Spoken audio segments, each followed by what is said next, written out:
Bien, bonjour à toutes et à tous, bonjour à vos professeurs qui sont là. Je ne connais pas tous vos établissements, sauf un, le lycée Le Corbusier, où j'ai eu le plaisir d'aller il y a quelques années. Et donc, je l'accueille très volontiers ici. C'est un retour, en quelque sorte, de ma visite à Aubervilliers, mais bien sûr, les autres établissements sont aussi les bienvenus. Alors, je vais échanger avec vous sur essentiellement le changement climatique. Dans les questions du développement durable, puisque c'est la semaine européenne du développement durable qui vous rassemble ici, il y a évidemment beaucoup d'autres questions que le changement climatique. Il y a, par exemple, la biodiversité, qui est un grand sujet qui vous intéresse certainement beaucoup. Il y a développement durable, c'est-à-dire nos modes de consommation, nos modes de transport, nos modes d'épuisement éventuel de ressources naturelles. Il y a bien sûr les migrations, qui font aussi partie de l'équilibre de la planète. Il y a la croissance des écarts entre les riches et les pauvres sur Terre. Tout ça sont des questions du développement durable et bien d'autres. Si j'ai choisi de me concentrer sur le changement climatique, c'est parce que c'est la plus urgente de toutes les questions. C'est la plus urgente et d'une certaine manière, elle conditionne déjà et elle va conditionner toutes les autres. Donc, c'est intéressant de la regarder. Et puis, il y a d'autres raisons pour ce choix. Je ne suis pas un climatologue, c'est-à-dire c'est physiciens, biologistes, chimistes, mathématiciens, informaticiens qui s'intéressent de près à la science du climat. Je suis un astrophysicien et donc je viens d'ailleurs d'une certaine manière. Bon, je me suis intéressé à toutes les planètes de notre système solaire et puis à toutes celles qu'on découvre aujourd'hui dans l'univers. Et la Terre n'est qu'une d'entre elles, une toute petite, mais elle est particulièrement intéressante pour nous, évidemment, puisque c'est celle qu'on habite. Donc je suis un peu, comme on dit, redescendu sur Terre ces dernières années pour m'intéresser au climat et aux conséquences qu'il a pour l'humanité. Voilà. Alors, avant de faire un pas de plus, alors évidemment, comme vous vous intéressez, je crois, cette semaine particulièrement à la ville, je vais faire un lien un peu bref avec la situation des villes et puis naturellement avec la problématique de la jeunesse qui est la problématique de l'éducation. Voilà pour justifier le titre que j'ai pris. Alors, avant d'aborder le sujet, je voudrais qu'on se mette d'accord sur une définition du mot climat. C'est pas si simple, peut-être. Donc, est-ce que quelqu'un peut nous proposer une définition de ce terme? Qui est-ce qui veut prendre la parole?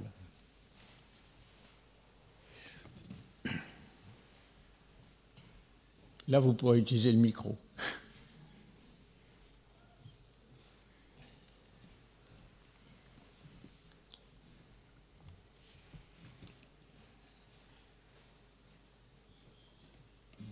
J'attends. Ce n'est pas un examen, hein, le bac c'est pour plus tard. Oui, mademoiselle. Vous appuyez sur le bouton qui va allumer. Voilà, très bien. Puisque personne n'ose répondre, je vais essayer un peu. J'imagine que le climat serait une sorte de variation de température et de pression, aussi de composantes dans l'atmosphère ou bien... Voilà, mais est-ce que c'est ça qui définit le climat, par exemple, quand on parle du climat tempéré de la France? Qu'est-ce qu'on veut dire exactement? Le climat tempéré, on imagine... ah oui, l'humidité aussi, mais ça, c'est... bon, je pense qu'il y a quelqu'un qui va répondre plus. Oui, c'est bien. Oui, vous voulez compléter? Vous éteignez quand vous avez fini de parler. Hein? Moi, je dirais plutôt que c'est, pour être plus précis, en fait, l'ensemble des paramètres physiques au sein de la planète. Oui, alors soyons plus précis.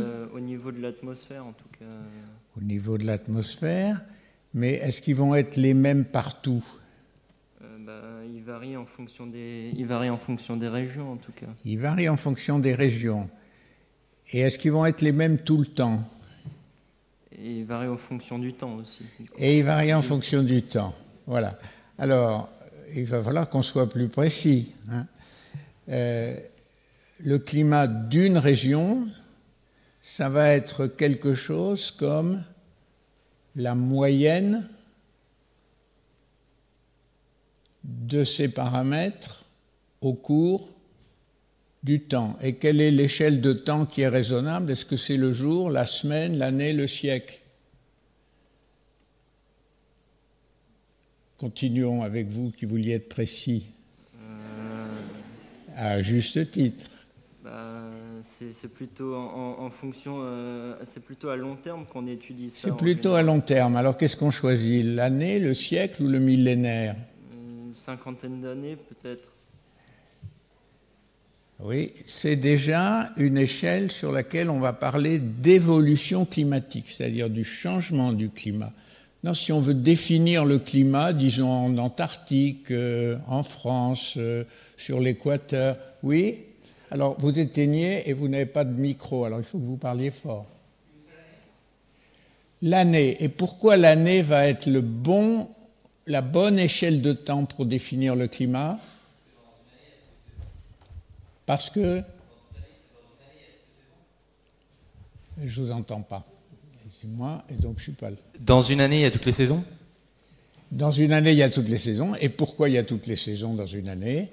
Parce que c'est la rotation... Parce que c'est la période du mouvement de la Terre autour du Soleil. Donc au bout d'une année, on a reproduit les conditions d'éclairage, de chauffage, d'énergie de l'année précédente. Donc le climat, en un lieu donné, ça va être une moyenne des variations de température et de pression, comme vous l'avez bien dit. Et puis il faut ajouter autre chose, que ce matin, le temps dehors nous rappelle aussi ce qu'on appelle les précipitations. Qu'est-ce que c'est que les précipitations? C'est la pluie, la neige, hein, et éventuellement la glace, hein, quand il en tombe du ciel. Hein. Voilà, donc le climat, c'est en un point donné, la moyenne, donc il s'agit de statistiques. Oui, donc le climat, c'est déjà pas une grandeur qui est parfaitement définie, comme, je ne sais pas moi, la température à un instant donné. Hein, c'est une moyenne en un point de la Terre. Donc on va pouvoir parler du climat de la France, et on va pouvoir parler aussi, comme vous l'avez bien noté, d'évolution climatique, c'est-à-dire de changements sur des périodes qui vont être longues devant l'année. Alors longue, ça peut être quelques dizaines d'années, c'est ce dont nous allons parler aujourd'hui, mais ça peut être aussi des millénaires. Est-ce qu'on a des exemples d'évolution climatique sur des millénaires?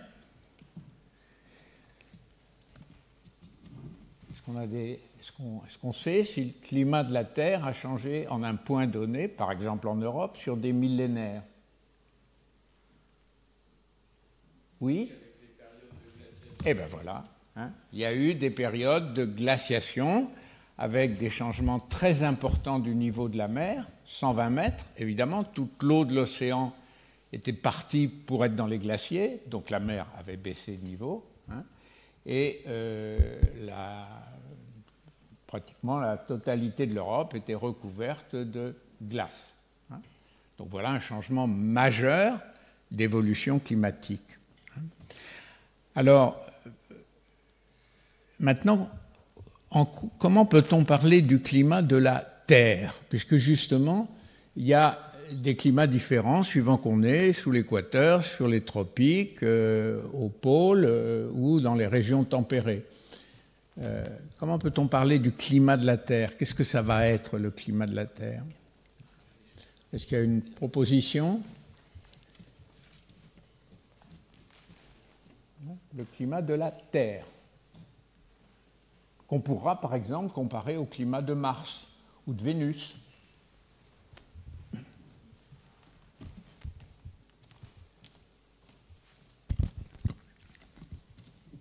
Oui? Dites. Mais la différence avec les autres planètes du système solaire, c'est que sur Terre, il y a de l'eau liquide. D'accord. Mais on peut quand même parler du climat martien, du climat de la planète Mars, qui est lui-même différent entre l'équateur et le pôle, avec moins d'eau, il en reste un petit peu, etc. Donc le problème n'est pas tellement la composition de l'atmosphère, là, mais ce que nous avons appelé le climat, les vents qu'on n'avait pas cités, hein, les précipitations, la température, la pression. Hein. Donc ces variables climatiques. Et la composition de l'atmosphère aussi. Donc, qu'est-ce que c'est que le climat de la Terre? Qu'est-ce qu'il a de particulier? Et comment le définir? C'est important puisqu'on va parler de choses globales et pas seulement de choses locales, comme les tropiques ou l'équateur. Hein? Alors, une dernière proposition, puis après on va avancer. Hein? Qu'est-ce que c'est que le climat de la Terre? Vous lisez ça dans les journaux tous les jours, le climat de la Terre change, mais on ne l'a pas défini.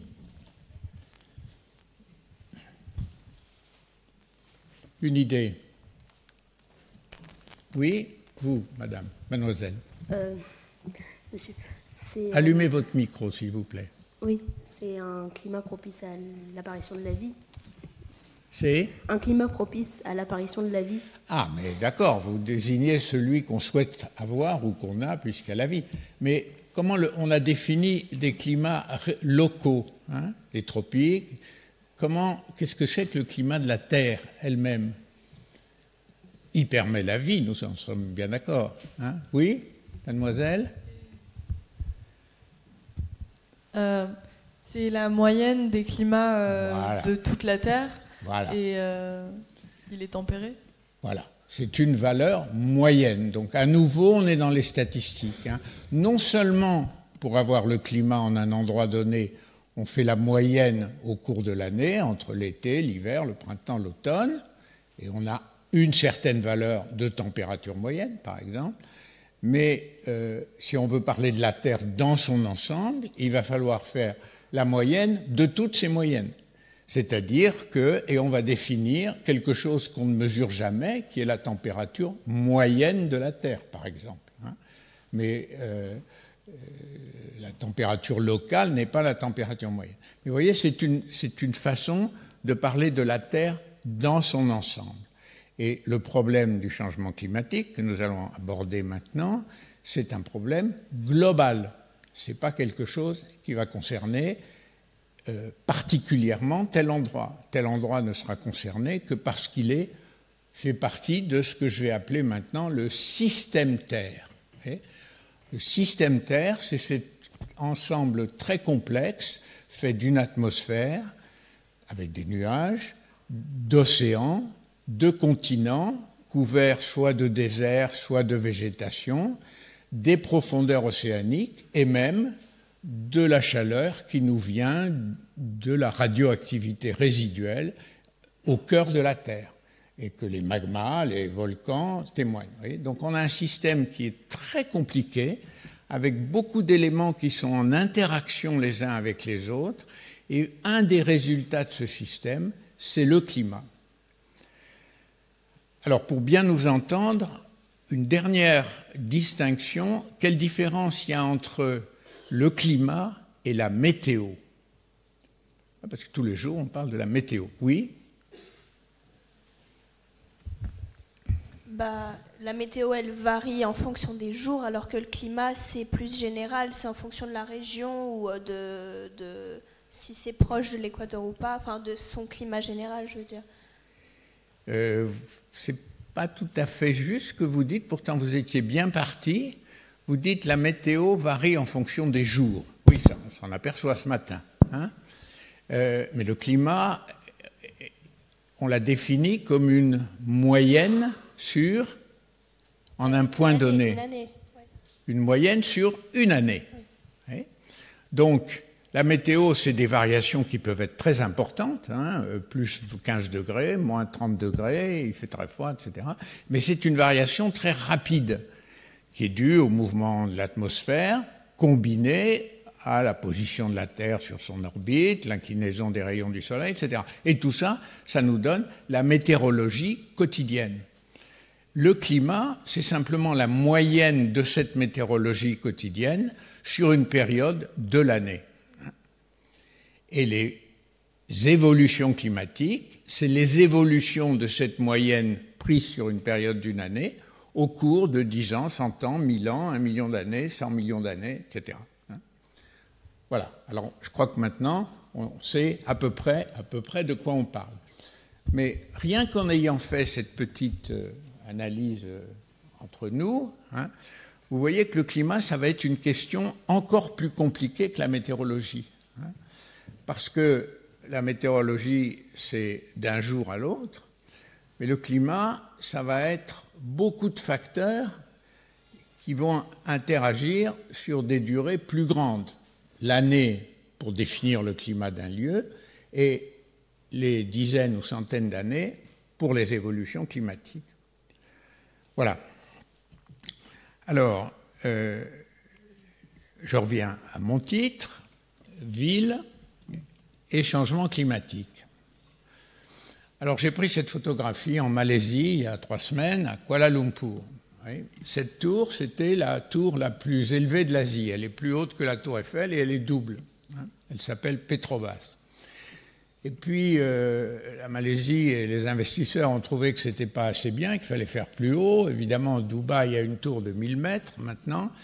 Mais on construisait, je n'ai pas la photo ici, une nouvelle tour qui est presque finie, qui fait 600 mètres, 2 fois la tour Eiffel, hein, à Kuala Lumpur.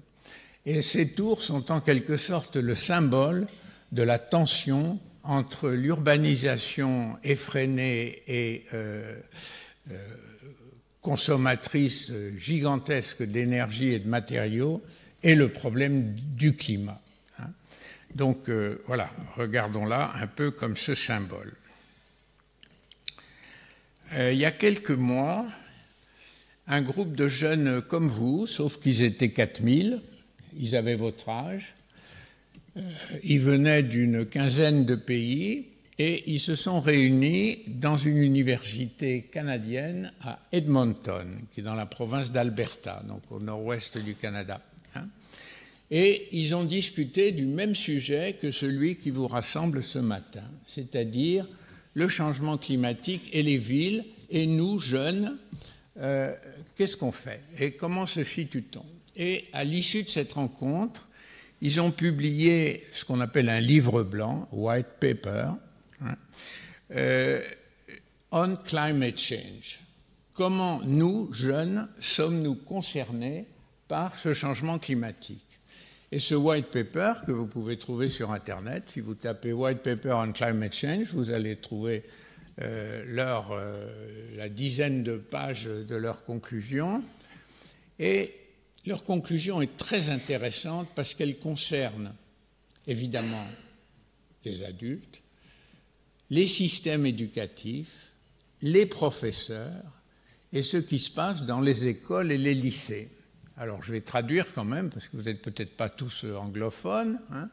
Nos systèmes d'éducation et nos programmes doivent se transformer pour s'étendre au-delà de la connaissance du changement climatique, pour développer des compétences pratiques de négociation, de créativité, de pensée critique et de raisonnement, pour rendre la jeunesse capable. Ce mot « empower » en anglais est très intéressant, on n'a pas l'équivalent en français, hein. C'est vous donner la puissance, la capacité de... Mais avec le mot « power » qui est puissance, c'est quand même fort, hein. Pour rendre la jeunesse capable d'agir grâce à un apprentissage fondé sur des projets. Vous voyez, c'est tout un programme d'éducation, ça. C'est d'abord la connaissance, comprendre, hein, mais ça ne suffit pas, parce qu'il va falloir agir. Et c'est à peu près le plan de l'exposé que je vais vous donner. Mais pour agir, eh bien, il faut des capacités tout à fait spécifiques. il faut de la négociation, c'est-à-dire qu'on ne le fait pas tout seul. Il faut de la créativité, et vous allez voir qu'on a sérieusement besoin, dans les 50 ans à venir, de créativité.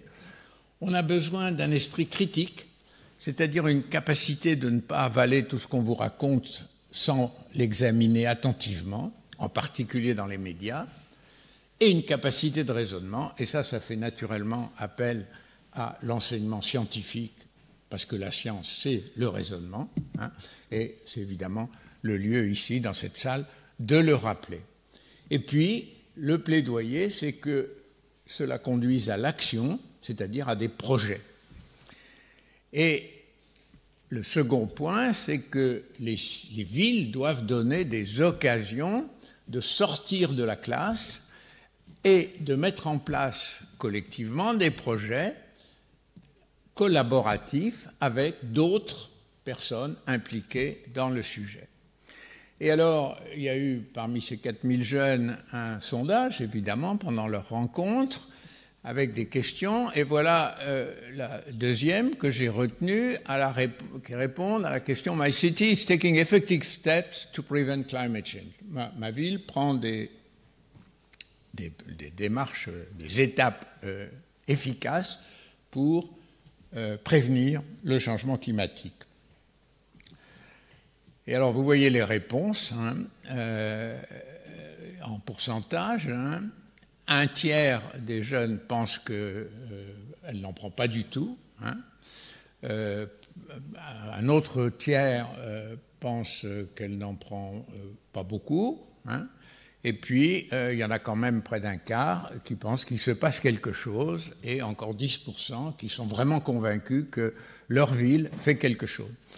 Alors, ils ne sont pas forcément au courant de tout ce qui se fait. Donc, il faut mettre un petit grain de sel dans ce commentaire. Mais vous voyez qu'en majorité, ceci fait apparaître une tension. Et je pense que si on faisait le même sondage dans vos lycées, on aurait des résultats à peu près semblables. Alors, la connaissance. On a commencé avec notre petit quiz sur le climat à se dire, mais au fond, quand on parle de ça, de quoi parle-t-on? Est-ce qu'on sait vraiment de quoi on parle? Alors, je vais aller un petit peu plus loin maintenant dans la connaissance. Et on va commencer, comme toujours quand il s'agit d'une notion scientifique, par les faits. Qu'est-ce que la science nous dit sur le climat? Vous connaissez sans doute cette courbe, qui évidemment a été très popularisée. Alors, qu'est-ce qu'elle représente? Elle représente l'évolution de la température moyenne de la Terre, donc moyenne prise sur tous les lieux et donc sous tous les climats locaux et au cours d'une année. C'est pour ça qu'en abscisse, vous avez des années. Au cours du temps, entre 1880, ce que l'on date volontiers comme le début de l'ère industrielle, c'est-à-dire, nous allons le voir, de la production en particulier du dioxyde de carbone, et puis aujourd'hui, 2020 à droite. Et ce n'est pas la température qui est portée ici, c'est l'anomalie de température. Alors pourquoi l'anomalie? Parce que quand vous entendez parler des objectifs, nous y reviendrons, du climat, 2 degrés, 1,5 degré, 5 degrés, etc., on se situe par rapport à une référence qui est la température moyenne de la Terre au moment pré-industriel, c'est-à-dire vers 1880. Alors vous voyez que cette température moyenne ici, parce qu'après on peut avoir des graphiques différents, elle a une anomalie de moins 0,2 degrés, ce qui passe à peu près vers entre 1880 et 1900, moins 0,2. Alors si on prend ce point comme référence, l'anomalie devrait être 0. Alors d'autres courbes mettent 0 ici. Et du coup, la croissance, qui est évidemment l'observation importante de cette courbe en 2017, vous la voyez à l'extrémité supérieure droite, on a une anomalie de plus 1 degré, mais si on prend le 0 à moins 0,2, ça fait plus 1,2. Donc ce plus 1,2, c'est un chiffre un premier chiffre à retenir, c'est l'écart entre la température moyenne de la Terre dans l'ère pré-industrielle, qui nous sert de référence, et aujourd'hui. Alors cette courbe montre aussi plusieurs choses. Elle montre d'abord qu'elle n'est pas du tout régulière. Il y a des oscillations importantes. Ça illustre le fait simplement que d'une année sur l'autre, le climat moyen en un lieu, et donc le climat moyen de la Terre, n'est pas rigoureusement identique en température. Il y a des années un petit peu plus chaudes, des années un petit peu plus froides. Et donc c'est les variations rapides que vous voyez sur cette courbe. Alors, une manière de faire pour réduire ces variations, c'est de faire une moyenne sur un peu plus d'un an. La courbe rouge est une moyenne sur 5 ans. Donc là, vous voyez que sur 5 ans, évidemment, on réduit l'amplitude des oscillations et on met encore mieux, si c'est possible, en évidence cette croissance de la température moyenne. Alors c'est, vous voyez, terre-océan, c'est donc ça prend bien en compte non seulement les terres émergées, mais les océans, depuis tout au long du XXe siècle. Et vous êtes là en face du problème du changement climatique.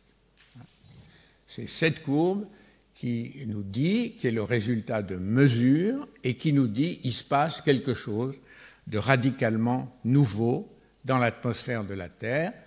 Alors on peut dire, oui, mais ça s'est déjà produit avec les glaciations. Mais les glaciations, c'est des dizaines de milliers d'années. Et là, vous êtes devant une courbe qui est un siècle.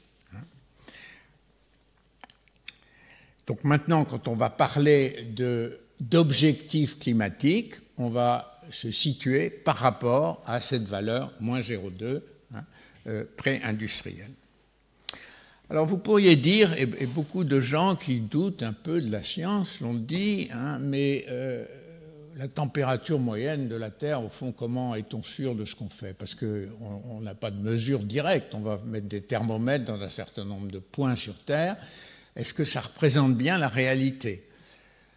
Maintenant, on fait ces mesures à partir de satellites qui sont en orbite autour de la Terre et qui peuvent scanner, au cours de leur période successive, toute la surface de la Terre. Donc on a des valeurs qui sont beaucoup plus précises aujourd'hui que celles qu'on peut inférer à partir de mesures en 1880. Alors oublions la température un instant et regardons quelque chose qui a l'air bien différent. Le niveau de la mer. Voilà une seconde courbe, tout à fait indépendante de la première, qui résulte d'autres mesures, qui est le niveau moyen des mers en mètres. Ça, vous savez que les mesures des marées ont été faites avec une grande précision dans tous les ports du monde depuis longtemps. Vous voyez, le début du XVIIIe siècle ici. Donc on a des mesures plus anciennes et relativement mieux réparties pour les périodes anciennes sur la surface de la Terre. Et puis aujourd'hui, c'est bien évidemment des satellites qui nous donnent avec une précision extraordinaire, mieux que le millimètre, et une de nos collègues de l'Académie, Annie Cazenave, qui travaille à Toulouse et qui fait ce type de mesures depuis un satellite. Donc là aussi, les mesures récentes sont beaucoup plus précises. Alors qu'est-ce qu'on voit? Eh bien, on voit à nouveau que tout au long du XVIIIe et du XIXe siècle, au moins jusqu'au milieu du XIXe siècle, le niveau des mers est le même. Vous voyez l'échelle, on a 20 cm, 40 cm. Et puis, depuis le début de l'ère industrielle, le niveau des mers monte continuellement. Et évidemment, comme pour la courbe précédente, la science dit pourquoi? Pourquoi est-ce qu'on voit ce phénomène? Alors, je donne tout de suite, parce que c'est quand même assez fascinant, une explication pour cette montée du niveau des mers, qui est en ce moment absolument stable, 4 mm à 5 mm par an. Tout à fait régulièrement, c'est la pente de la courbe que vous voyez qui se poursuit aujourd'hui. Alors pourquoi est-ce que le niveau des mers monte? Eh bien, il y a deux raisons principales. La première, c'est que si la température moyenne de la mer augmente, de la Terre et de la mer, donc des océans augmente, quel va être l'impact? Est-ce que ça va avoir un impact sur le niveau des mers? Est-ce qu'on peut imaginer une cause physique qui fait que si la température moyenne de la... Oui, mademoiselle? Pardon? Voilà, vous avez la moitié de la cause, c'est que si la température augmente, les glaciers fondent. Hein. Si vous êtes montagnard et que vous êtes allé à Chamonix, vous avez regardé depuis 1880 l'état de la mer de glace, c'est prodigieux. Hein. Et la baisse de la mer de glace, on a des photographies, là, alors ça ne se discute pas. Hein. Mais vous n'avez que donc, les glaciers de l'Himalaya qui ont perdu 10% de leur surface, un début de fonte heureusement limité encore de la calotte du Groenland. Bon, ça nous donne à peu près un tiers de la montée du niveau de la mer. Hein. Et puis, il reste une grosse moitié. Alors, une autre explication pour la montée du niveau de la mer. C'est pas très compliqué, hein. Vous devez trouver ça dans l'arsenal de vos connaissances en physique. Oui? Si la température augmente, la densité de l'eau va augmenter aussi, et donc le niveau de la mer va monter. Est-ce que le mot densité est employé correctement ici? Vous n'êtes pas loin, hein, mais c'est pas, votre explication n'est pas tout à fait bien formulée. Oui? Je vous entends pas bien.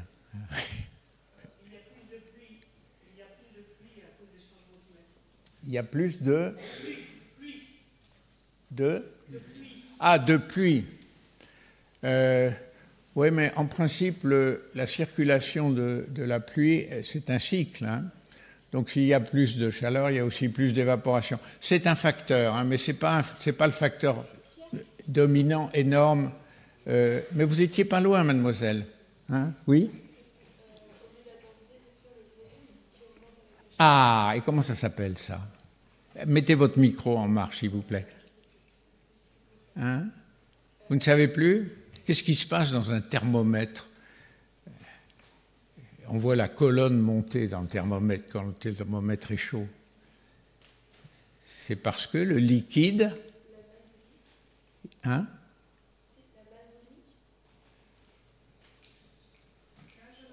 La masse volumique qui augmente? Oui, c'est pas la densité, c'est... C'est pas la fonte des glaces?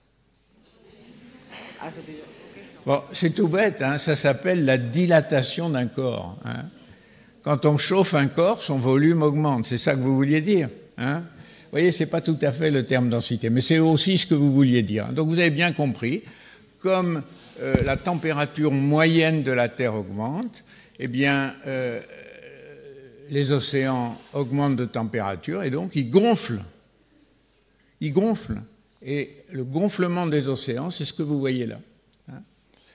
Donc, on peut discuter de la valeur des mesures de la température moyenne de la Terre. Mais ça, on ne peut pas discuter de ça. C'est le signe que, plus encore que cette courbe sur de la température, c'est le signe que, effectivement, la Terre garde plus exactement, beaucoup plus d'énergie reçue du Soleil, elle en renvoie moins vers l'espace, et cet excès d'énergie reçue, hein, eh ben ça chauffe, et ça chauffe les océans, et ils se dilatent. Vous voyez. Donc le mécanisme, le voilà. Hein. Alors maintenant, c'est dû à quoi? Parce qu'en science, on commence par observer, et ensuite on se pose des questions. Hein. Qu'est-ce qui fait augmenter la température de la Terre, température moyenne? Hein. Qu'est-ce que c'est que cet apport d'énergie qu'on n'avait pas avant 1800 et qu'on a aujourd'hui? Alors, je vous montre ce petit graphique. Il est extrait, comme un certain nombre d'autres que je vous montre, de ce qu'on appelle le Fifth Assessment Report, le 5e rapport d'évaluation du GIEC. Le GIEC, c'est une institution des Nations Unies, je crois que on a dit un mot tout à l'heure quand vous étiez sous la coupole, qui est destinée à l'étude du climat. Groupe G, intergouvernemental. Donc c'est un groupe qui rassemble les gouvernements, comme les Nations Unies, pour l'étude du climat. En anglais, IPCC, International... enfin, c'est les mêmes termes. Et tous les 5 ans, à peu près, le GIEC rassemble toute la connaissance scientifique de tous les laboratoires du monde qui travaillent sur le climat et fait un rapport qui va dire voilà ce que nous savons, les faits. Ce n'est pas une institution politique qui va dire ce qu'il faut faire. Mais ce rapport va aussi analyser les possibilités de 2 stratégies qui sont parallèles et sur lesquelles je reviendrai tout à l'heure, si j'ai le temps, l'atténuation et l'adaptation. Vous voyez le rapport, au fond, c'est les faits et puis qu'est-ce qu'on peut faire, mais non pas qu'est-ce qu'on doit faire et qu'est-ce qu'on décide de faire. Ça n'appartient pas au GIEC. Parfois, on lit dans certains journaux que le GIEC est un organe politique. C'est vrai et c'est faux. C'est vrai en sens que c'est une émanation des gouvernements qui financent son activité. Mais ce n'est pas un laboratoire de recherche. C'est la coalescence de tout le savoir scientifique sur les faits. Et c'est faux parce que, étant un laboratoire scientifique, il ne prend pas de décision politique. Voilà pour le GIEC. Alors, que nous dit ce graphique maintenant? Vous voyez qu'il est maintenant en référence. Alors, il regarde les changements de température d'une partie de la courbe de tout à l'heure, celle sur laquelle nos mesures sont devenues de plus en plus raffinées, c'est-à-dire le demi-siècle où on a eu des satellites essentiellement pour observer globalement la Terre. Et donc la période 1951-2010. Alors, la première ligne, si j'avais un projecteur, vous avez là, vous pouvez me passer le... Vous ne l'avez pas, le laser, non? Oui, s'il vous plaît. Bon, c'est bien. Donc, la première, c'est ce qu'on a, le réchauffement observé. Vous voyez, c'est la moyenne de la courbe croissante de tout à l'heure. Et on voit que pour cette période, on est autour de 0,6 degrés. Et vous voyez que chaque barre horizontale a aussi une petite fourchette d'incertitude, parce qu'en science, on ne donne jamais un résultat, non pas avec une barre d'erreur, parce qu'on n'a pas fait d'erreur, au contraire, on a essayé d'être le plus précis possible, mais tous nos outils de mesure, tous nos calculs statistiques ont une certaine marge d'incertitude. Donc il ne faut pas employer le mot erreur, il faut employer le mot incertitude. Voilà, donc on voit que l'incertitude, là, elle est un peu plus de 1/10 de degré. Donc voilà ce qu'on observe. Alors ensuite, on interprète. Vous voyez, donc ce qui est en dessous, c'est des interprétations à partir de calculs, parfois relativement simples, parfois très compliqués, qui disent « je peux dire que si je change la composition de l'atmosphère de la Terre, je vais obtenir un effet de serre, on va y revenir, qui va conduire à telle augmentation de température. » Vous voyez, par exemple, ah oui, c'est bien, ça éclaire, ça, oui. Ça marche. Oui. Continuez, je vais regarder.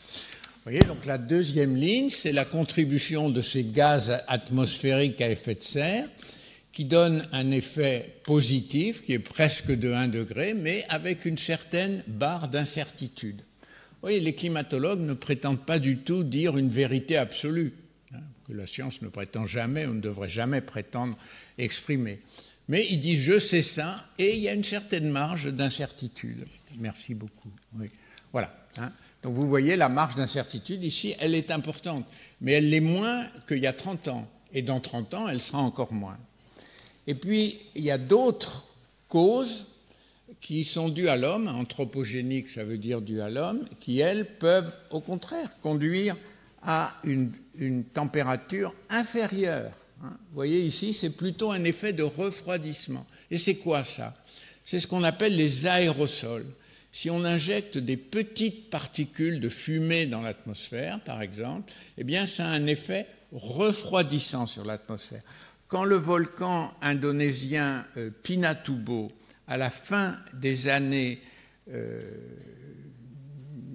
1980, a explosé, il a envoyé des milliers de tonnes de poussière dans l'atmosphère.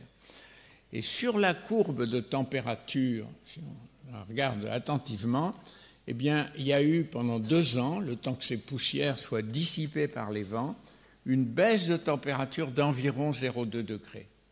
Par rapport à la courbe croissante, l'éruption du Pinatubo a fait un petit décrochement, et puis après, ça a repris comme avant. Vous voyez? Donc, il peut y avoir des causes humaines qui conduisent à une diminution de la température. Et ceci n'est pas tombé dans l'oreille de certains sourds, à savoir, la température moyenne de la Terre augmente à cause des activités humaines, des gaz à effet de serre, c'est la première ligne. Mais il n'y a qu'à utiliser cet effet, c'est-à-dire injectons dans l'atmosphère ou au-dessus, pour que ça ne nous gêne pas trop pour respirer, des quantités de particules fines, et on va obtenir un refroidissement. C'est ce qu'on appelle le geoengineering, en anglais, c'est-à-dire que l'homme modifie le climat volontairement dans le sens où il veut. Alors, c'est vraiment jouer aux apprentis sorciers, ça.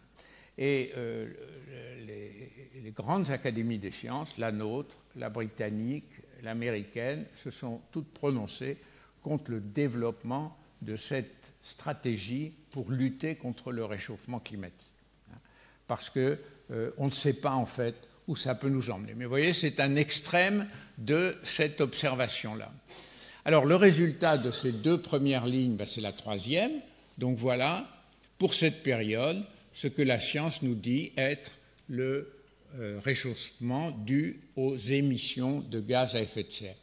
Et puis ensuite, il y a d'autres phénomènes qui ont été avancés, et c'est le propre de la science que d'émettre des hypothèses variées, aussi imaginatives que possible, pour dire oui, mais il y a peut-être des causes cachées. Par exemple, si le Soleil nous envoie plus d'énergie, parce que les phénomènes à l'intérieur du Soleil sont très complexes, eh bien, on va recevoir, et l'augmentation de température sera due à l'activité du Soleil.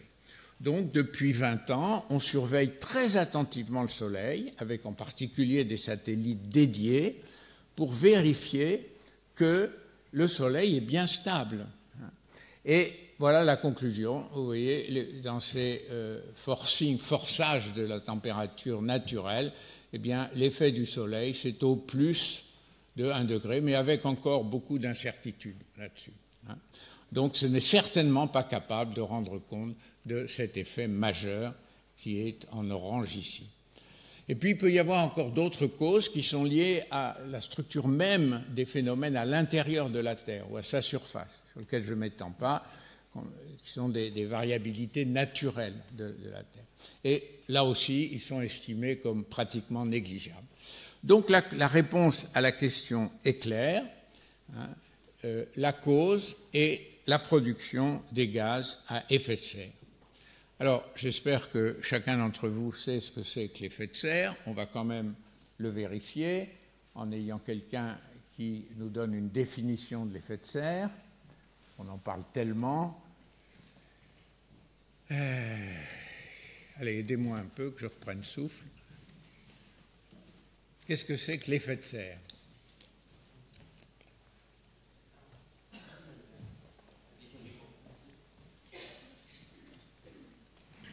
L'effet de serre, c'est quand le CO2 remonte à la surface de l'atmosphère, que les rayons du soleil entrent sur la Terre, mais que du coup, ils ne peuvent pas ressortir, donc il y a une augmentation de la température. Voilà. Bon, c'est bien. Hein. On peut, pour dire ça d'une manière qui soit plus proche de notre expérience, vous êtes dans une pièce où il fait bon, le soleil entre par la fenêtre et vous avez la fenêtre ouverte, la température de la pièce est agréable. Vous fermez la fenêtre, qu'est-ce qui se passe? La température de la pièce augmente et vous avez trop chaud. Et vous dites que vous ne vous sentez pas bien. Hein? Alors vous rouvrez la fenêtre. Qu'est-ce qui se passe? Eh bien, c'est que le verre, quand le soleil rentre dans la pièce, il chauffe les meubles, le sol, qui absorbe la lumière du soleil, la lumière que nos yeux voient. Hein. Et puis, vous fermez la fenêtre. Et quand les corps sont chauffés, ils émettent du rayonnement infrarouge, hein, que nos yeux ne voient pas, mais que les senseurs de la surface de notre peau sentent très bien. Hein. Si on met sa peau près d'un radiateur qui n'est pas lumineux, eh bien on sent la chaleur du radiateur. C'est parce qu'on sent, les senseurs nerveux de la surface de la peau sentent ce rayonnement infrarouge. Le verre est opaque au rayonnement infrarouge, mais il est transparent à la lumière. Donc si vous fermez la fenêtre, la lumière du soleil continue à rentrer, elle continue à chauffer la pièce, mais le verre qui est là empêche le rayonnement infrarouge de l'intérieur de la pièce de sortir. Et donc, la chaleur, l'énergie que ce rayonnement emporterait sous forme de lumière vers l'extérieur, elle reste là, et donc la température augmente, et vous n'êtes pas très à l'aise. Voilà, c'est ça l'effet de serre. Hein. Alors pour la Terre, c'est la couche de dioxyde de carbone, principalement, qui joue le rôle du verre de la fenêtre dans votre appartement. Mais l'effet est le même. Hein. Si on augmente l'épaisseur de cette couche, en mettant davantage de dioxyde de carbone, eh bien, c'est comme mettre du verre plus épais, hein, et le rayonnement infrarouge de la surface que vous évoquez très correctement dans votre explication ne peut plus repartir vers l'espace et donc reste prisonnier et l'énergie fait chauffer l'océan qui se dilate. Alors regardons si ceci est bien cohérent avec les observations. Voilà une mesure indépendante de la courbe de température, hein, qui donne la concentration globale moyenne des gaz à effet de serre. Il y en a d'autres, hein, le méthane en particulier, qui a un rôle important pour l'agriculture, l'oxyde d'azote, nitrique, hein, qui est ici, voilà. Mais la courbe principale, ici, de croissance, encore que le méthane ne soit pas négligeable, hein, ici, c'est le dioxyde de carbone. Alors c'est quand même très fortement en corrélation avec la courbe de température. Hein. Et alors, si on regarde maintenant le CO2 d'origine humaine, anthropogénique, parce qu'évidemment, il y avait du CO2 dans l'atmosphère avant même que l'homme soit là. Les volcans émettent du CO2, par exemple. Hein. Donc, vous avez ici la courbe du CO2 d'origine humaine, hein, donc, qui est la plus grande partie. Et vous voyez qu'il est fait de deux éléments. Une partie qui est due à l'exploitation forestière. Hein, et évidemment, ça augmente puisque les forêts absorbent du CO2 pour libérer de l'oxygène. Et si on diminue la surface de forêt à la surface de la Terre ou d'autres exploitations ayant la photosynthèse, eh bien, la contribution au CO2 va augmenter. Hein. Vous avez cette partie-là. Et puis, vous avez l'essentiel qui vient de la consommation des combustibles fossiles, de la production de ciment, très important, hein, qui est ici. Voilà. Et alors, si on regarde ici la somme du CO2 produit depuis le début de l'ère industrielle, en 1750 et 2011, vous avez ce chiffre qui est ici, avec la répartition entre les deux couleurs, hein, et vous voyez qu'on arrive à 2000 gigatonnes de CO2. C'est cumulé. Giga, c'est milliard, hein, donc 2000 gigatonnes. Alors là, je vais faire une petite parenthèse sur les nombres, parce que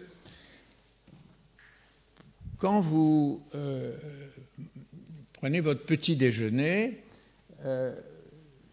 certains d'entre vous, j'en suis sûr, regardent attentivement le nombre de calories ou de joules, hein, que la boîte de cornflakes ou les autres choses que vous mangez risque d'apporter à votre équilibre alimentaire. Et même pour faire bonne mesure, les fournisseurs vous indiquent une ration quotidienne optimale dans laquelle vous devez équilibrer les protéines, les glucides, les lipides, etc. Bon. Donc vous avez une métrique, vous savez qu'à peu près pour un organisme sain, il faut 2000 kilocalories par jour et que ça correspond à peu près à l'équilibre. Donc vous avez ces nombres plus ou moins liés à l'alimentation en tête. Mais pour le climat, on n'a pas du tout les nombres en tête. Si vous êtes dans l'autobus, vous regardez, il y a des petites affiches maintenant dans les autobus qui vous disent si vous faites le parcours 1 kilomètre dans l'autobus, vous allez contribuer à tant de grammes de CO2 dans l'atmosphère. Si vous le faites en métro, vous contribuez à 30 grammes. Mais ça n'a aucun sens, parce que vous n'avez pas de point de repère. Donc, donner des valeurs, les constructeurs d'automobiles vous donnent des belles affiches avec la contribution en CO2. Tous ces chiffres, si on n'a pas de point de repère, ne nous servent à peu près à rien. C'est bien qu'on les donne, mais l'important, c'est que nous ayons des points de repère. Alors, je vais essayer de vous en donner rapidement un tout petit peu. Donc, je reprends cette courbe. Vous voyez, depuis 1750 jusqu'à aujourd'hui, on a mis dans l'atmosphère 2000 gigatonnes de CO2 supplémentaires. Et c'est celles-là qui sont responsables de cette croissance de température par effet de serre. Alors, voilà, ça c'est le premier chiffre. Alors, on va essayer de le mesurer à l'aune de quelque chose qui soit à notre échelle. Eh bien, en 2015, chacun d'entre nous a émis 7,5 tonnes par an. Voilà, c'est le chiffre pour la France. C'est beaucoup plus pour les États-Unis, c'est beaucoup moins pour le Sénégal, et puis on a les chiffres comme ça pour tous les, plus ou moins précis, pour tous les pays de la Terre. Voilà. Alors, essayons de voir ce que signifient ces 2000 par rapport à ce chiffre. C'est facile. Il y a 7 milliards d'humains sur la Terre, un peu plus aujourd'hui.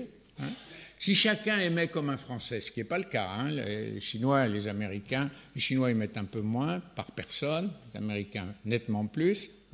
Voilà.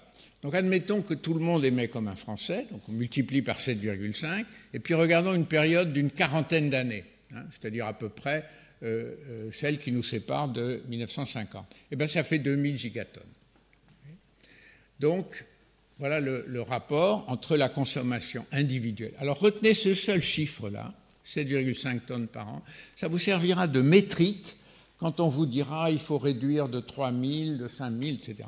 Vous direz, moi, en quoi est-ce que je contribue? Et ça peut faire un choc. Vous voyez, j'ai participé à une croisière de conférences sur le climat l'année dernière. Et donc, on avait des très bons conférenciers. Et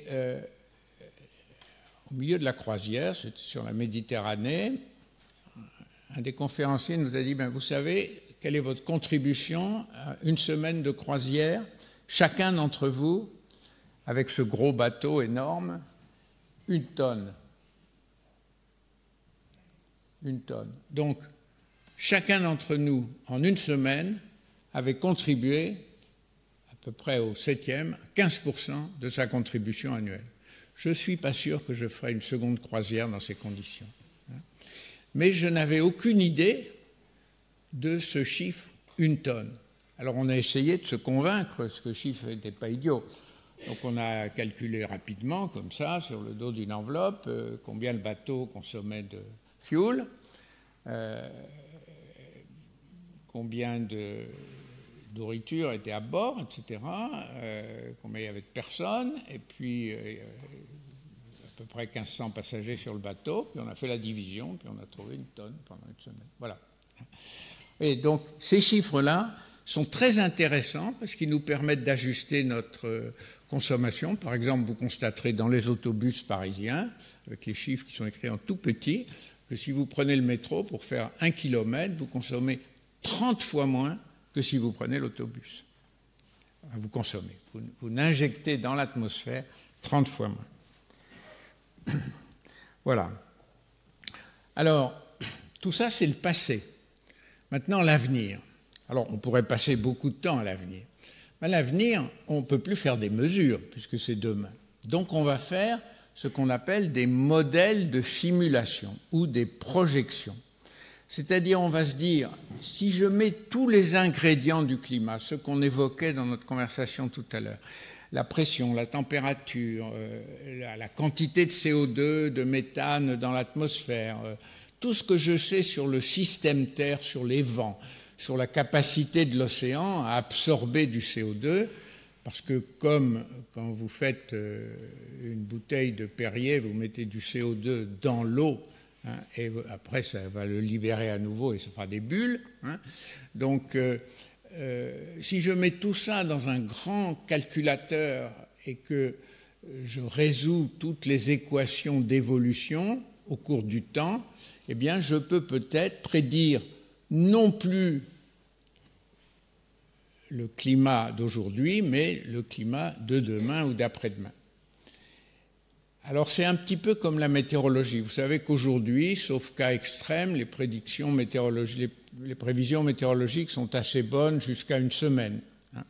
Globalement, hein, pas forcément en un lieu donné, mais disons sur une partie de la France, c'est assez bon. Un mois, on ne sait pas faire. Hein. Donc avec ces outils calcul de modèles, on peut faire des modèles sur 1 ou 2 siècles. Hein, et assez précis sur les 10, 20, 30 années à venir. Voilà, c'est ce qu'on appelle les modèles climatiques. Et ça consomme évidemment beaucoup d'énergie des scientifiques.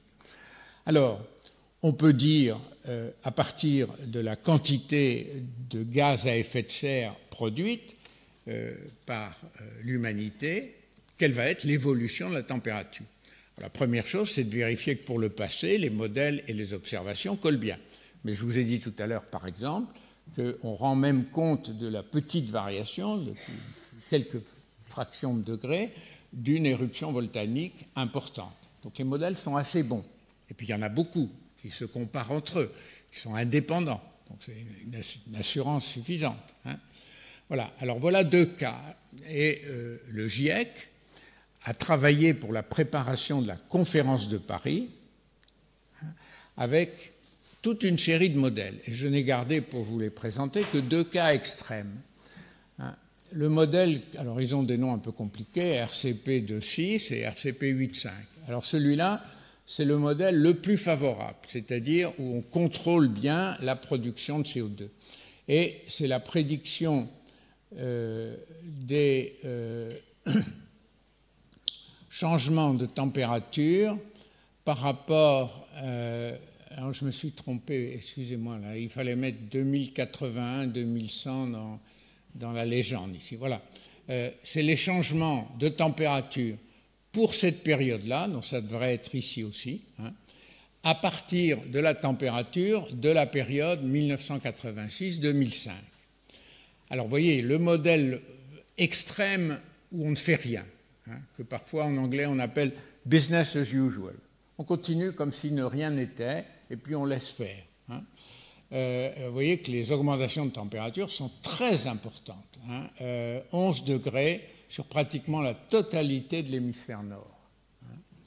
Au contraire, le modèle favorable où on contrôle rapidement la production de gaz à effet de serre, pour la même période, c'est là où mon erreur, hein, vous voyez qu'on a une augmentation qui est en dessous de 2 degrés, pratiquement pour toute la surface de la planète, sauf pour les régions polaires, ce qui n'est pas sans conséquence sur la fonte des glaces arctiques. Donc, même si on contrôle bien, eh bien, l'augmentation dans les pôles nord n'est pas suffisante pour limiter la fonte des glaces arctiques. Alors, on peut faire la même chose pour les précipitations, pour la pluie, et voilà les 2 cas à nouveau. Tout va bien ici, et l'augmentation des précipitations, hein, près de 50% d'augmentation de précipitations dans certaines zones. Bon, je passe là-dessus. Juste un exemple pour la France, puisqu'on peut particulariser le modèle pour le climat local. Hein. Et voilà les records de température observés entre 1950 et 2005 hein, en France, les étés très chauds. Hein. Et voilà les records de température qui sont possibles à partir de 2050. Alors, on imagine aisément la quantité de problèmes sociaux, urbains en particulier, que des pics de température à 55 degrés peuvent produire. Donc, vous voyez, maintenant on a franchi une étape supplémentaire. Non seulement on a des mesures, non seulement on a compris la cause de l'augmentation de la température et du niveau des mers, mais on est capable de comprendre la mécanique du système Terre suffisamment bien pour prévoir son comportement dans les 50 années à venir. Et alors là, il y a un facteur que je ne peux pas ne pas vous signaler parce qu'il concerne votre génération encore beaucoup plus que la mienne. C'est ce qu'on appelle l'inertie du système Terre. Vous savez ce que c'est que l'inertie, hein? L'inertie, c'est si je lance une balle, hein, eh bien, elle a une certaine quantité de mouvement, et puis si je veux l'arrêter, eh bien, il faut un certain temps pour l'arrêter parce qu'elle a une inertie due à sa masse. Hein. Eh bien, le système Terre est une machine avec une inertie formidable. Hein. Regardez, ici on a 100 ans, et là on a aujourd'hui 100 ans, 1000 ans. Hein. Et supposons que en 100 ans, on arrive à contrôler les émissions de CO2. Eh bien, la stabilisation du CO2 dans l'atmosphère va prendre 100 à 300 ans. Vous voyez, les émissions, on les a réduites pratiquement à zéro, mais la stabilisation du CO2 dans l'atmosphère va prendre longtemps. Il va augmenter encore un certain temps avant de se stabiliser. Pourquoi ? C'est parce qu'il s'échange avec l'eau océanique, mais que ce processus d'échange n'est pas immédiat. Du coup, la température ne va se stabiliser qu'au bout d'un certain nombre de siècles. Et le niveau de la mer, lui, eh bien, il continue à monter pendant plusieurs siècles, et peut-être même un millénaire, simplement à cause de la dilatation de l'eau, le phénomène dont nous parlions tout à l'heure. Hein.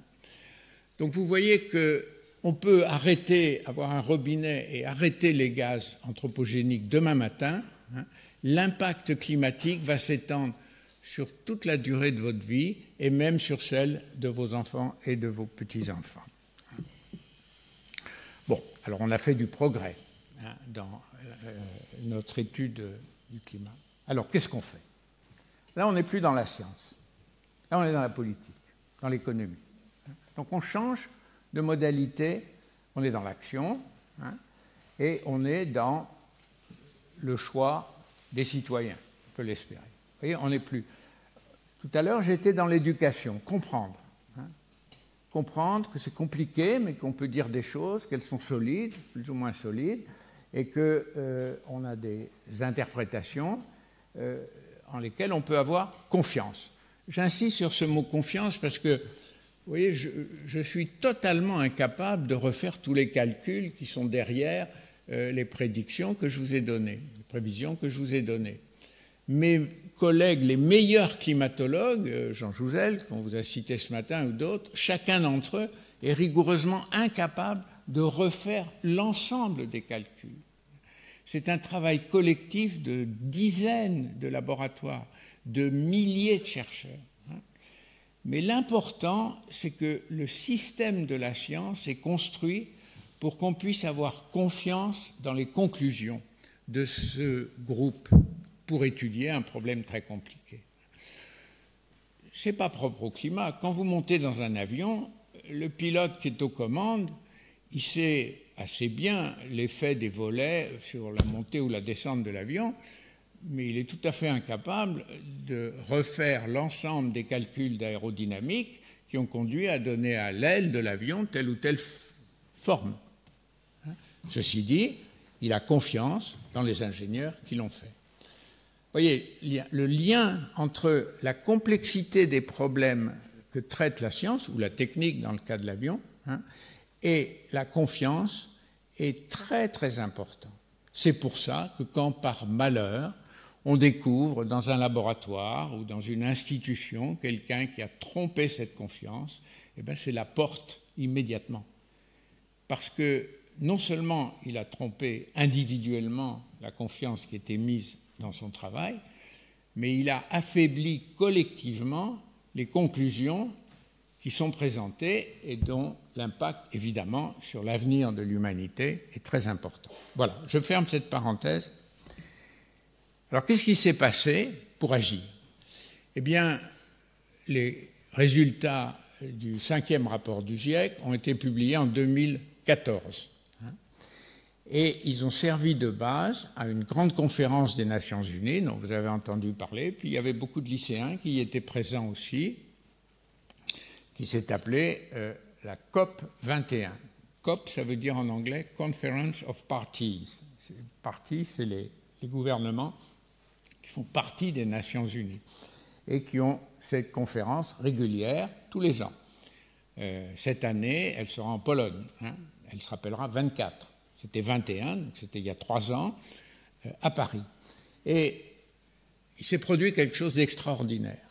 Sur la base des rapports du GIEC, et sur la base des analyses que les délégués des 195 gouvernements présents avaient faites, et grâce à la diplomatie du président de la conférence, qui était à l'époque notre ministre des Affaires étrangères, Laurent Fabius, que vous voyez ici, eh bien, un accord a été signé à l'unanimité. C'est la première fois dans le système des Nations Unies qu'une décision, si je ne me trompe pas, qu'une décision de cette importance est prise à l'unanimité des 195 pays présents. Il y a un pays qui voulait voter contre, mais grâce à quelques diplomaties d'arrière-couloir, finalement, à la dernière seconde, il a changé son vote et donc l'unanimité a été acquise. Alors, que dit l'accord de Paris? Bon, il est intéressant à lire, mais je n'en garde que la substance, celle sur laquelle, évidemment, le travail s'est poursuivi. C'est que l'objectif de la réduction des gaz à effet de serre est de rester en dessous d'une augmentation de température par rapport à l'époque pré-industrielle, notre moins 0,2 tout à l'heure qui en fait est le 0, en dessous de 2 degrés Celsius. Et puis il y a un codicile à cette phrase, et si possible 1,5. Alors pourquoi ce 1,5 ? Eh bien, il y a dans le Pacifique des petites îles, l'archipel des Tuamotu, les Fidji, etc., des petites îles qui, avec une montée de l'océan telle qu'on peut la prévoir pour 2 degrés, seront entièrement submergées, parce que leur surface est en dessous d'1 mètre au-dessus du niveau de l'océan Pacifique. Donc elles ont dit, si vous écrivez simplement 2 degrés, vous nous condamnez à mort. Vous condamnez notre pays à disparaître. Donc vous devez faire quelque chose pour nous. Alors on a inscrit ce 1,5 et ils ont voté la résolution. Alors c'est un peu hypocrite, parce qu'on sait très bien qu'on n'y arrivera pas. Aujourd'hui on sait très bien, sur les 1,5, on a déjà dépassé 1,2. Et il faudrait des mesures extrêmement drastiques pour atteindre 1,5. Mais ça reste, vous voyez, si on avait écrit que 2, on se serait dit, 2,5, ça doit être possible. Donc ça donne une sorte de ligne inférieure. Bon. Alors, maintenant, il faut revenir à cette courbe de la production de CO2, et puis voir ce qu'on peut faire. Alors, ce qu'on peut faire, regardons la France, pour être un peu plus précis. Voilà, je vous ai donné tout à l'heure le chiffre, 7,5 tonnes de CO2 par habitant, chacun d'entre nous, en moyenne, c'est toujours des moyennes, bien sûr. D'où viennent-ils? Ils viennent à 33% des transports. Ce n'est pas par hasard que je vous ai parlé tout à l'heure des voitures et des camions sur les autoroutes. Ils viennent à 22% de l'habitat. Pourquoi? Parce qu'il faut produire du ciment, et que c'est une contribution très importante. Et il faut aussi chauffer les habitations, et comme la plupart des immeubles sont anciens, ils ne sont pas isolés, et donc on dépense beaucoup d'énergie et en conséquence de production de CO2 pour l'habitat. Hein. Vous voyez que par contre la production d'électricité en France contribue très peu. Pourquoi? Évidemment parce qu'elle est d'origine nucléaire. Alors j'espère qu'aucun d'entre vous n'a été interrogé par la récente enquête d'EDF qui concluait que 80% des jeunes de 18 à 25 ans, c'est bien le cas de la plupart de ceux qui sont dans cette salle, pensaient que la cause du réchauffement climatique, c'était les centrales nucléaires. Évidemment, les centrales nucléaires, on peut les critiquer pour d'autres raisons, les déchets ou autres, ou les risques, hein, mais éventuellement. Hein, mais il faut bien reconnaître qu'elles contribuent pour zéro au changement climatique. Hein. Et donc, il ne faut pas mettre sur elles la responsabilité. Moi, j'étais stupéfait parce que tout de même, 80% des jeunes, c'est des bacheliers. Et il me semble que pour passer le baccalauréat, on sait quand même que l'énergie nucléaire, ça vient de la fission d'uranium dans un réacteur et que ça produit une chaleur qui est transformée en électricité, mais que par des turbines, mais que ça n'a rien à voir avec la quantité d'énergie injectée par le Soleil sur Terre. Oui. Donc voilà, ça met le point, je tenais à le dire devant vous quand même, sur le fait que c'est très important de comprendre, parce que sinon on mélange des sujets qui n'ont rien à voir. Donc vous voyez, voilà pourquoi l'électricité est petite, et puis vous voyez l'industrie 18%. Hein. Donc on voit bien, si on veut réduire le CO2, sur quoi doit-on agir? Sur ces trois facteurs. Alors, je vais aller un peu plus vite maintenant, parce que je crois que mon temps est proche. Hein. Alors, je vous ai parlé de deux scénarios tout à l'heure. Alors, je reviens ici à la Terre dans son ensemble. On peut faire des graphes tels que la figure précédente pour tous les pays du monde. Hein, et on verra où il faut faire porter l'effort dans tel ou tel pays. Alors, voilà ici les émissions en milliers de tonnes de CO2, en milliards de tonnes de CO2 par an. Vous voyez, le pire des scénarios, c'est la courbe ici. Hein. On ne fait rien, hein, business as usual. Et en 2100, eh bien, on a accumulé, à raison de à peu près 100 gigatonnes par an, hein, pendant maintenant 80 ans, eh bien, on a accumulé à peu près 8000 gigatonnes supplémentaires.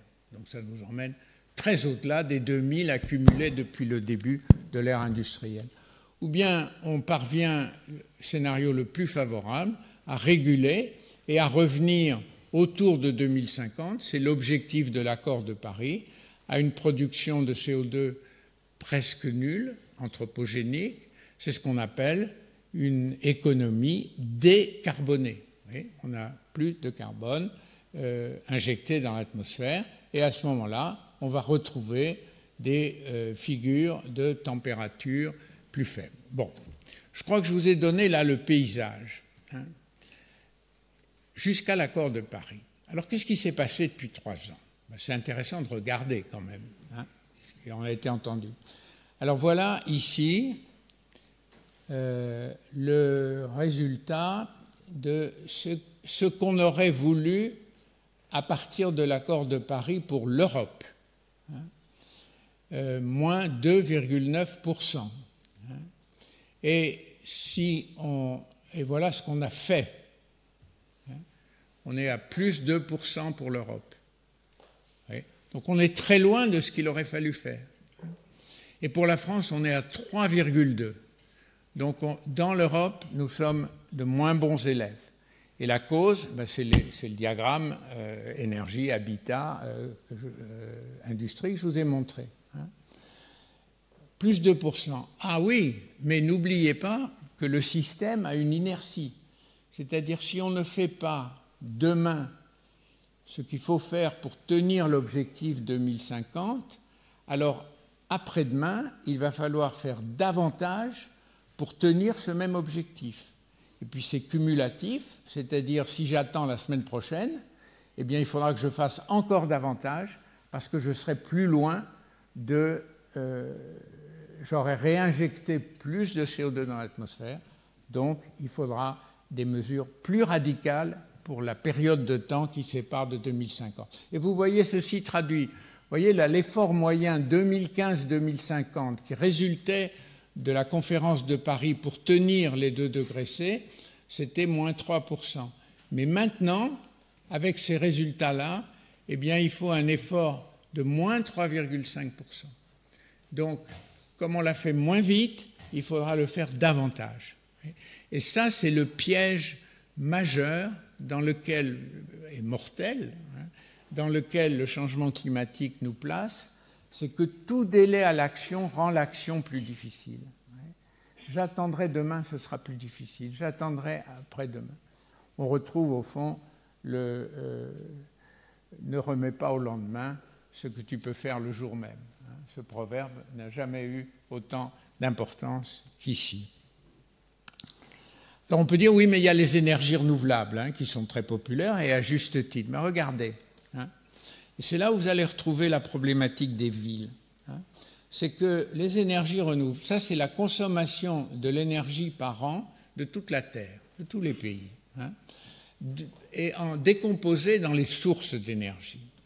Alors voilà les renouvelables. Et vous voyez que depuis 2000, la croissance des renouvelables est significative. On était à 2 dans l'unité qui sont des térawattheures par an, et on est maintenant à presque 5,5. Donc on a multiplié les renouvelables, éoliens, solaires, par un facteur significatif. Oui, mais en même temps, on n'a pas augmenté le nucléaire pour des raisons différentes. Le pétrole, on l'a très très peu diminué. Mais pourquoi on l'a peu diminué, comme aux États-Unis par exemple? Parce qu'on le remplace par du gaz. Mais le gaz, la combustion du gaz, ça produit évidemment du CO2. Le gaz, c'est du méthane ou de l'éthane ou du propane, mais ça produit du CO2. Donc la consommation du gaz a plus que compensé la relative stabilisation du pétrole. Et le résultat est encore aggravé par la consommation de charbon, qui est le pire. Et vous voyez que la croissance, par exemple, de la Chine industrielle est largement basée sur le charbon. Et la Chine est donc devenue, globalement, à dépasser les États-Unis dans la production de CO2. Donc vous voyez que ce qui conditionne cette courbe, c'est la première photographie que je vous ai montrée. C'est ces villes géantes qui sont des énergivores considérables et qui font qu'on n'a jamais assez d'énergie. On n'a jamais assez d'énergie pour chauffer ces tours l'hiver ou pour les climatiser l'été. Bon, elles sont plutôt sous l'équateur, donc c'est plutôt la climatisation. Donc il fait 35 dehors et il fait 16 dans la tour. C'est un puits d'énergie terrible. Et le résultat, c'est cette boulimie d'énergie liée largement à l'urbanisation qui fait que, malgré la croissance des renouvelables, eh bien, l'impact sur le CO2 est négligeable et il continue à augmenter, comme on venait de voir. Alors, on peut regarder rapidement les villes, puisque c'était votre thème de la semaine. Vous voyez, l'équilibre de population s'est inversé. Pour la France, je crois que c'était en 2008. En 2008, 50% de la population française était urbaine. Avant, il y en avait un peu moins, et depuis, ça ne fait qu'augmenter. En 2014, on est à 54% de la population française qui est urbaine. Donc, l'urbanisation est telle que vous voyez que vers 2050, on aura pas loin des 3/4 de la population mondiale qui sera urbaine. Alors, c'est très inégalement réparti suivant les pays, mais évidemment, c'est très important dans les pays où la population est importante. Donc, il y a une sorte de double peine sur le climat. Vous voyez ici la croissance de la population asiatique, la croissance considérable de la population africaine, entre 2011 en rouge et 2050 en vert, et avec la formation de mégapoles très importantes.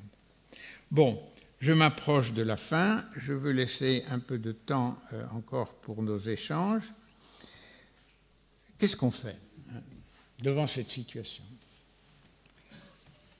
Alors évidemment, j'ai beaucoup hésité en préparant cet exposé, parce que je me suis dit, je vais parler à des jeunes gens qui ont entre 16 et 20 ans. Hein. Vous êtes à l'âge où la vie s'ouvre, où votre avenir se construit, et voilà que des adultes qui n'ont rien fait pendant un siècle viennent vous dire « la Terre va très mal, regardez les catastrophes qui s'annoncent, on vous lègue ça, débrouillez-vous. » Quel message!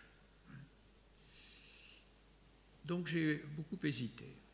Mais je me suis dit qu'il fallait quand même connaître les faits, parce que pour agir, eh bien, il faut connaître les faits. Et je vous rappelle la conclusion de vos jeunes collègues au Canada. Ils disaient il faut comprendre, mais ensuite il faut développer des capacités d'agir. Et ces capacités, eh bien, il va falloir les trouver dans les métiers. Donc en fait, j'ai fait mon dernier transparent que je pourrais appeler le transparent de l'espoir. Qu'est-ce qu'on peut faire? Alors, encore une fois, il faut commencer par connaître les faits et les comprendre. Donc ça, il y a plein de méthodes pour faire ça. J'en ai sorti 3 qui sont assez différentes. Un jeu climatique qui a été utilisé dans les négociations internationales, beaucoup, qui a été mis au point par le Massachusetts Institute of Technology, qu'on appelle le MIT, la grande université technologique de Boston. Alors ce jeu climatique, vous pouvez y jouer entre vous, avec des camarades, pendant les vacances. Vous allez sur le site, et puis vous avez tout ce que je vous ai présenté aujourd'hui, assez simplifié, mais absolument rigoureux sur le plan scientifique, et vous pouvez faire des hypothèses. Par exemple, je vais réduire l'agriculture pour ne pas produire plus de méthane, ou bien je vais réduire le CO2 de telle manière, soit sur une région, soit sur l'Europe, soit sur le monde. Et je regarde le résultat de mes décisions. Donc c'est une manière de reconstruire avec les mêmes modèles que ceux que les climatologues utilisent, mais dont la présentation à l'utilisateur est très simplifiée. On aurait eu plus de temps, je vous aurais fait une démonstration, mais on ne l'avait pas. Voilà. Et vous pouvez faire un jeu climatique comme ça. Alors il y a d'autres sites qui sont en train de faire ça. Voilà. Ça, c'est un premier facteur. Il y a un autre, c'est ce qu'on appelle les sciences participatives. C'est-à-dire, il y a les savants dans leur laboratoire, très bien, mais est-ce que chacun peut mettre au service de la connaissance scientifique l'accumulation de connaissances, par exemple sur la température dans une région, en mesurant la température sur son téléphone portable et puis en fabriquant des grosses bases de données, qu'heureusement on sait traiter aujourd'hui, et en transmettant ça à une institution. Météo France est en train d'imaginer un dispositif de ce genre. Pour la biodiversité, le Muséum national d'histoire naturelle a fait un outil splendide, qui n'est pas sans lien avec le climat naturellement, qui s'appelle Viginature, où on observe le déplacement des espèces. En France, aujourd'hui, chaque année, non, je dis une bêtise, c'est chaque décennie, une espèce donnée se déplace vers le nord d'environ 50 km. C'est à peu près ça, Guylain, voilà. Un oiseau, des petits rongeurs, des papillons se déplacent vers le nord. Parce que ces espèces sont extraordinairement sensibles à la température moyenne de l'année à l'endroit. Et ces migrations, qu'on commence à observer aussi sur les récoltes de vin, produisent ces déplacements qui posent des problèmes aux espèces parce que dans la mesure où ça va plus vite que leur capacité naturelle de s'adapter à un nouvel habitat, une nouvelle nourriture, à de nouveaux prédateurs, eh bien, l'impact sur la stabilité de l'espèce est évidemment à prendre en considération. Alors, je vous conseille aussi, pour ceux qui voudraient explorer ça, ces sciences participatives. Maintenant, comme nos amis canadiens le disaient bien aussi, il nous faut aider les professeurs. Donc, l'Académie des sciences et la main à la pâte viennent de créer un organisme dédié qui s'appelle l'Office for Climate Education, qui va produire des ressources pour les professeurs dans tous les pays. en France, mais aussi beaucoup pour l'Afrique, l'Amérique latine, les pays en développement. Le paradoxe des pays en développement, c'est qu'ils ne sont pratiquement pas responsables de l'émission majoritaire de CO2. Mais c'est eux qui ont les populations les plus pauvres et c'est eux qui ont le moins de capacité d'adaptation. Vous voyez, j'avais dit que je dirais un mot là-dessus, donc je le dis aussi dans ma conclusion. Devant ce changement climatique, qu'est-ce qu'on fait? Et il y a deux mots-clés, c'est adaptation et atténuation. Atténuation, ça veut dire, c'est les modèles de réduction du CO2. On va transformer notre dispositif de transport, notre dispositif de production de ciment, etc., notre habitat, pour réduire la production de CO2 à venir. Ça, c'est l'atténuation. Et puis, il y a des choses contre lesquelles on ne peut rien. Par exemple, la montée du niveau des mers. Vous avez vu que ça va durer très longtemps, même si on arrête demain matin la production de CO2. Donc là, il faut s'adapter. De même, la croissance de température, l'été, les personnes âgées. Donc là, il faut s'adapter. Donc il faut prendre des mesures qui disent on n'y peut rien à court terme, mais on va quand même se protéger. De même, dans la montée des eaux, dans les îles, etc. Donc ces deux stratégies, elles doivent être tous les deux présentes dans les actions possibles. Alors, le deuxième grand objectif, qui est celui qui est devant votre génération, plus encore que devant la nôtre, c'est de construire une société décarbonée, d'arriver en 2050 à un bilan CO2 qui soit nul. Et ça, c'est une entreprise extraordinairement difficile. Et puis, vous êtes aussi à l'âge où on choisit son avenir professionnel. Eh bien, il va y avoir de nouveaux métiers. Et il y a d'anciens métiers qui vont disparaître, pas seulement à cause du climat, mais surtout à cause de l'intelligence artificielle et d'autres moyens. Mais il y a eu beaucoup d'études récentes sur les opportunités, comme on dit, de la construction d'une société décarbonée. Alors les chiffres peuvent varier. Là, je vous donne une étude du CNRS qui donne à horizon 2050, vous voyez, la croissance de nouveaux emplois, il s'agit bien de nouveaux emplois, qui est autour de 600 000. Donc, d'une certaine manière, les opportunités offertes par la nécessité de s'adapter et de créer une société décarbonée sont des opportunités de lutte contre les difficultés d'insertion professionnelle des jeunes, des nouveaux métiers. Mais ça demande, ce qu'encore une fois nos amis canadiens demandaient, c'est de la créativité.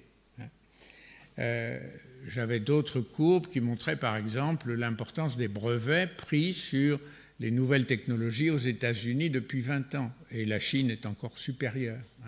C'est-à-dire la quantité formidable de créativité, d'invention dans des start-up, dans des petites entreprises. Certains d'entre vous les rejoindront peut-être dans 4-5 ans, pour inventer toutes ces modalités de société décarbonée. Voilà. Alors, j'espère qu'avec ce transparent d'espoir, vous voyez que nous ne sommes pas condamnés, mais il faut se bouger. Et je voudrais dire simplement que ce n'est pas la première fois dans l'histoire que l'on rencontre une situation analogue où la science donne des informations, des faits, où l'on est amené à se dire qu'est-ce qu'on peut utiliser de ces informations pour transformer la vie individuelle et collective, et où on réussit à le faire. Et l'exemple que je vous donne ici est un exemple extraordinaire. C'est la variation de l'espérance de vie à la naissance dans le monde. Donc c'est une moyenne à nouveau. Bon, les hommes et les femmes sont distingués, mais ce n'est pas très différent. Depuis 1800, c'est-à-dire dans les 2 siècles qui précèdent. Et vous voyez qu'on a eu, en particulier depuis les années 1850 et de façon spectaculaire depuis les années 1950, une croissance énorme de l'espérance de vie dans le monde, et en particulier dans les pays développés. Alors il faudrait regarder ça soigneusement. À partir de 1950, on a les vaccins, on a les antibiotiques, donc on a des facteurs médicaux très importants. Mais entre 1850, à peu près ici sur cette courbe, et 1950, on n'a pas tout ça. Qu'est-ce qu'on a? On a les découvertes de la science, les découvertes de Pasteur vers 1860-1870, la vaccination. Et puis on a l'hygiène, la découverte que chez soi, dans les hôpitaux, si on se lave les mains, on évite la transmission des maladies. Donc on a des changements de comportement extrêmement profonds. Et le gain individuel et social de ces changements de comportement basés sur la science au départ, eh bien, c'est d'avoir doublé et même triplé sur une période plus longue l'espérance de vie à la naissance. C'est pas rien. Vous voyez, vers 1850, plus d'un enfant sur 3 mourait à la maternité et la mère, idem. Aujourd'hui, ce n'est plus du tout le cas. Alors, je donne cet exemple pour dire que pour le climat, on peut avoir beaucoup d'espoir. Mais il y a une différence fondamentale, c'est l'urgence. C'est cet effet de toute année de retard rend le problème plus difficile à résoudre. Et ça, ce n'est pas vrai pour l'espérance de vie. Il y a malheureusement des enfants, des mères qui vont mourir, mais ça ne va pas handicaper la génération suivante. Le climat, ce n'est pas le cas. Donc c'est cette différence à la fois positive, enfin c'est cette relation à la fois positive avec l'hygiène, qui fait qu'on peut avoir des transformations très profondes touchant toute la Terre, et de comportements et ayant un impact considérable sur la vie individuelle et collective, côté, mais de l'autre la différence. Dans un cas, on avait le temps, si on peut dire. Ici, on ne l'a plus. Voilà, je m'arrête. C'est fini.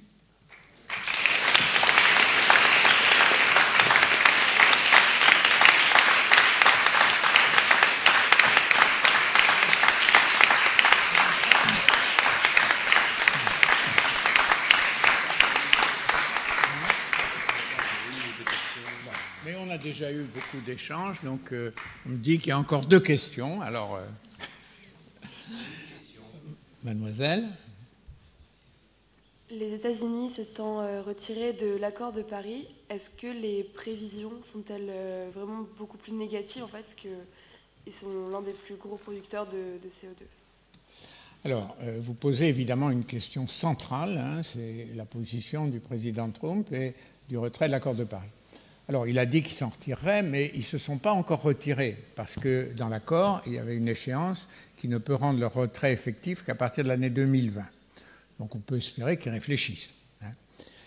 Ceci dit, au sein des États-Unis, il y a un mouvement de masse extrêmement intéressant qui dit on n'est pas d'accord. Et un grand nombre de très grandes villes américaines, Los Angeles, San Francisco, en Californie, mais pas seulement, dans d'autres États, ont décidé d'appliquer l'accord de Paris.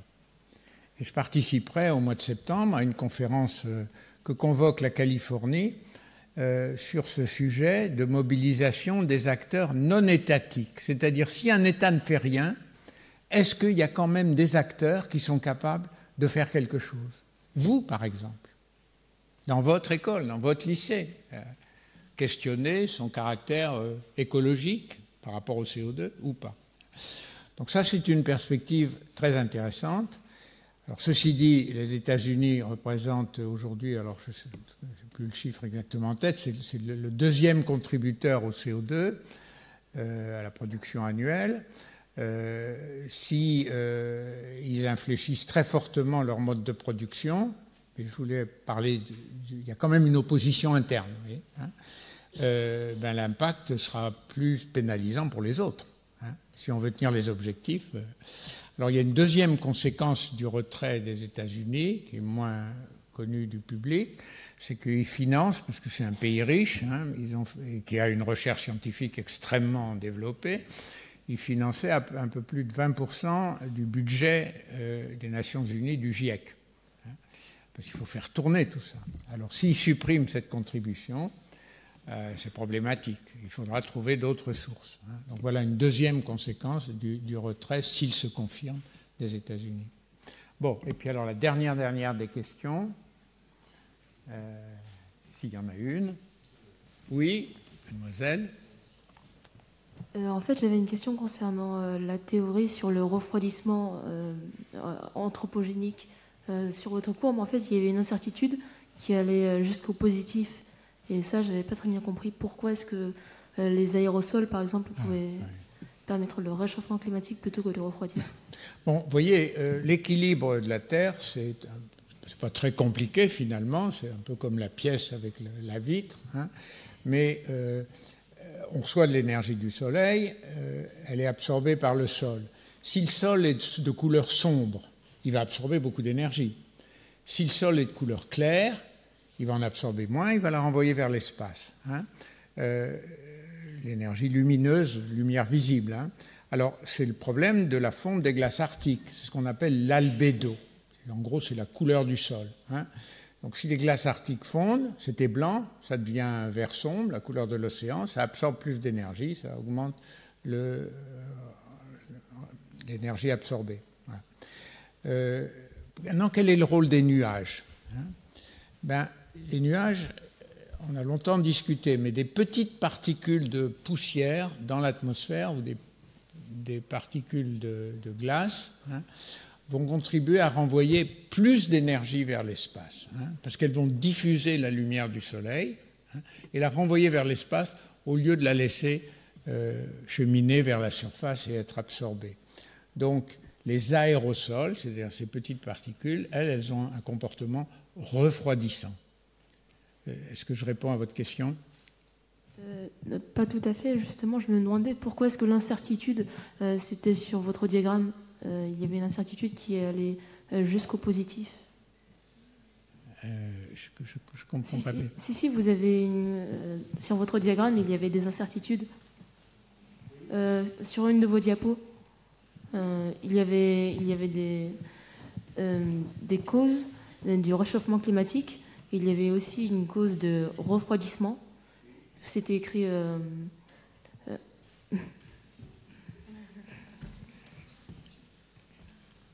Oui, donc c'était...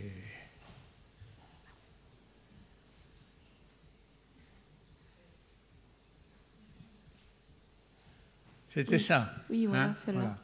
Alors, j'ai dit que si les hommes produisent des aérosols, ici, eh bien ces aérosols, et ils en produisent, les fumées, si vous avez une cimenterie, elle fait beaucoup de fumée, d'aérosols, eh bien l'effet de ça, c'est un refroidissement. Jeter des aérosols dans l'atmosphère la refroidit. D'accord? C'est juste que je me disais que l'incertitude était tellement grande que... l'incertitude est grande, oui, ben voilà. Et vous voyez, simplement, c'est en combinant tous ces facteurs avec leur propre incertitude pondérée de l'importance de chacun des facteurs qu'on arrive à l'incertitude globale liée au réchauffement. Voilà. Voilà, on va s'arrêter là parce que je crois que c'est l'heure.